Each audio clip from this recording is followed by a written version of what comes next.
Assalamualaikum warahmatullahi wabarakatuh. Waalaikumsalam warahmatullahi wabarakatuh. Selamat siang Bapak Ibu guru sekalian. Selamat siang. Yang saya hormati Ibu Kepala SD Cilanasatri Ibu Tumini, yang saya hormati Ibu Iis dan Pak Haji Nurdin, dan yang saya hormati Bapak Ibu guru sekalian. Semangat pagi! Pagi, luar biasa, yes! Ya, meskipun siang tapi semangatnya tetap semangat pagi ya Bapak Ibu ya. Ya. Oke. Bapak Ibu izin sebelum mulai kita ice breaking dulu, tapi harus berdiri. Boleh ya Bapak Ibu? Boleh. Oke, silakan berdiri dulu Bapak Ibu sekalian yang saya cintai dan saya banggakan. Jadi ada ice breaking ya Bapak Ibu, ini tentang transisi PAUD. Jadi kalau nanti saya bilang transisi PAUD SD, Bapak Ibu jawab satu tim. Transisi PAUD SD, satu tim, satu tujuan. Transisi PAUD SD menyenangkan. Oke, terima kasih. Ibu Ika Andriani dan saya Ibu Andriani akan menyampaikan materi yang kita dapat dari BIMTEK apa Bu? Di BPMP, yaitu mengenai tentang transisi PAUD SD yang menyenangkan. Nah, untuk materi pertama nanti akan dijelaskan oleh rekan saya, yaitu Ibu Ria Anggreni. Silakan Ibu Ria, waktu dan tempat dipersilahkan. Terima kasih Bu Ika. Boleh tepuk tangannya dong untuk Bu Ika. Keren banget pembukaannya ya. Hai ibu-ibu cantik. Hai bapak-bapak cantik. Suling bambu, tetet. Yang sebelah sana trompet bambu, tok. Gitu ya. Halo, hai. Suling bambu, trompet bambu. Oke, wah keren banget nih ya semangatnya. Sudah makan Bapak Ibu? Belum. Sudah ngopi? Belum. Ya. Oke, nanti aja ngopinya. Kita panggil Bang Ahmad.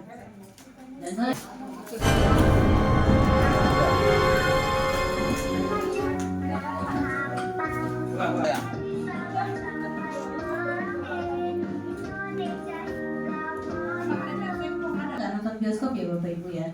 Mari kita nonton dulu tentang kisah si Ines. Harus ya aku masuk SD. Gimana kalau nanti aku nggak suka di SD? Kenapa nggak di TK terus aja?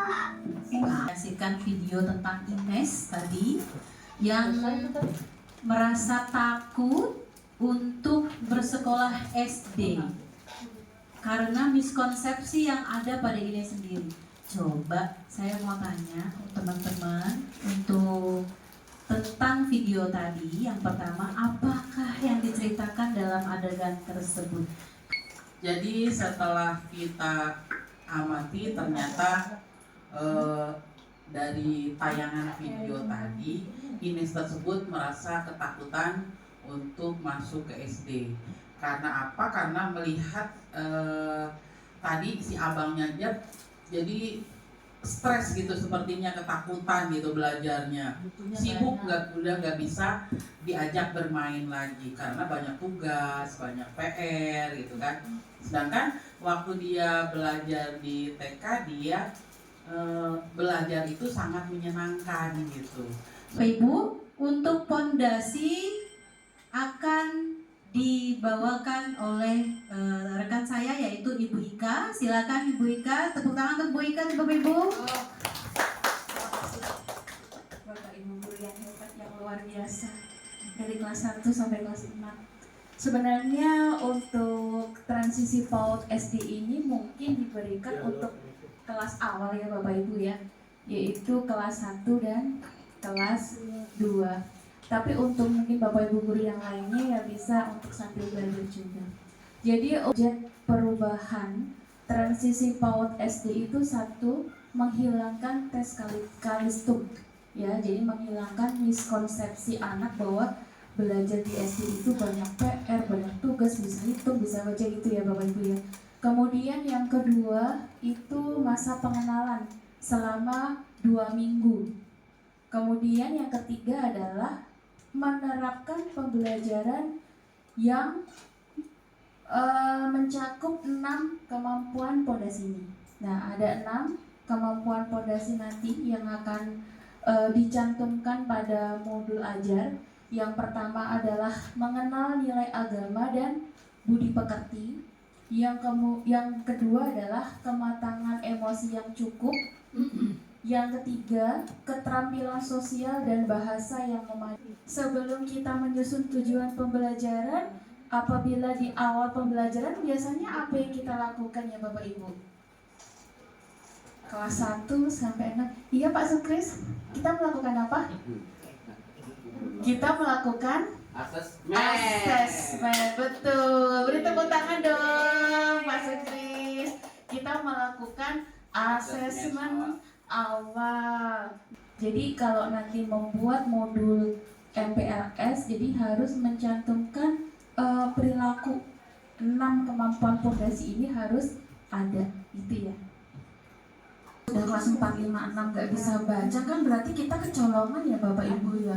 Kecuali kalau anak kalau anak berkebutuhan khusus ya maaf ya, itu mungkin ya. Nah kalau ini berarti kan tidak ada kemauan untuk itu dong anaknya, nah kan. Nah,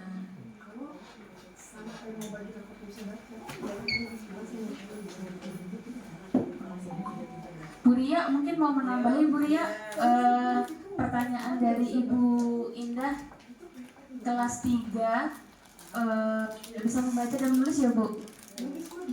Oh, tapi nyalin.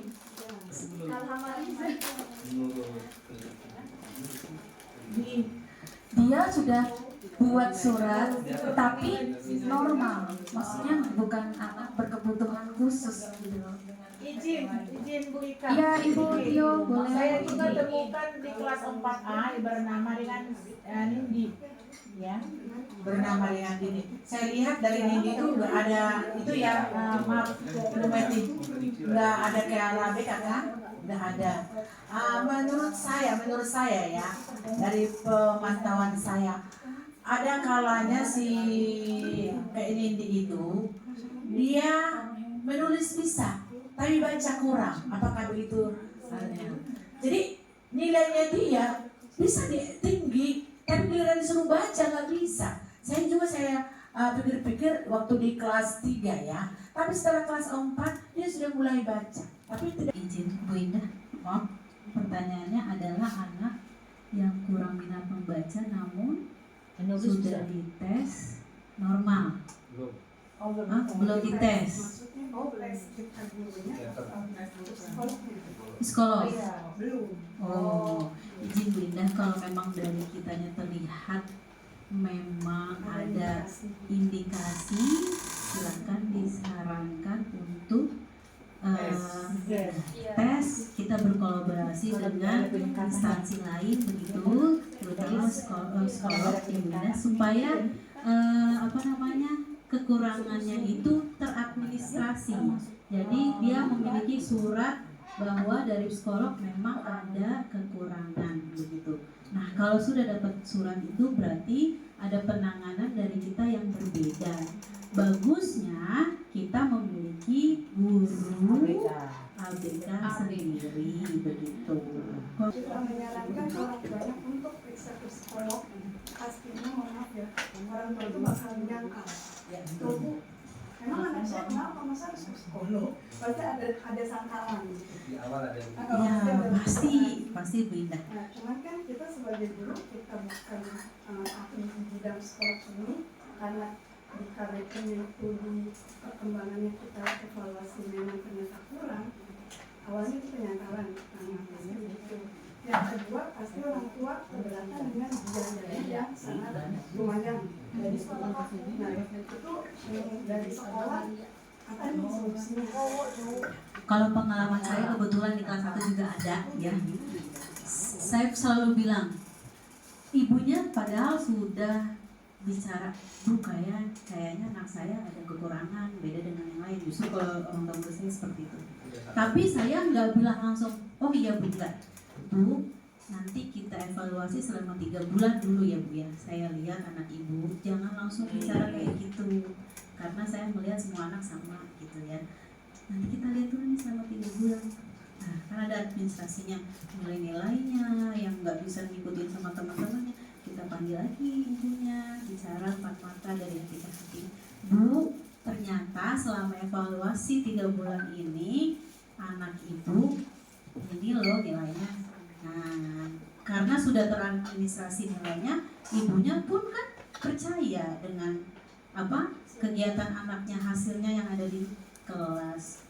Nah, baru dari situ kita masukkan saran, ayo Bu, kita berkolaborasi dengan ahlinya, karena saya sendiri bukan ahlinya gitu. Nah, setelah itu mengenai biaya, ya betul. Di dekat kita ada KO, ya. Kalau bayar. Bayar. Ada yang gratis Yang kan? gratis di Pasar Rebo. Kesdam ini nggak ada. Gratis di mana? Nggak ada kemarin dulu kita Sebenarnya pada Polri yang gratis nggak ada yang gratis. Yang Ada gratis. Bu, bisa administrasinya tetap ada. Iya, maksudnya nggak gratis for free banget. Ya, jadi kalau bayar Tapi itu antri memang. sekitar 350-an kalau nggak salah ya di SKO. Nah, kalau memang anak tersebut memiliki KJP, ada baiknya kita dari situ gitu.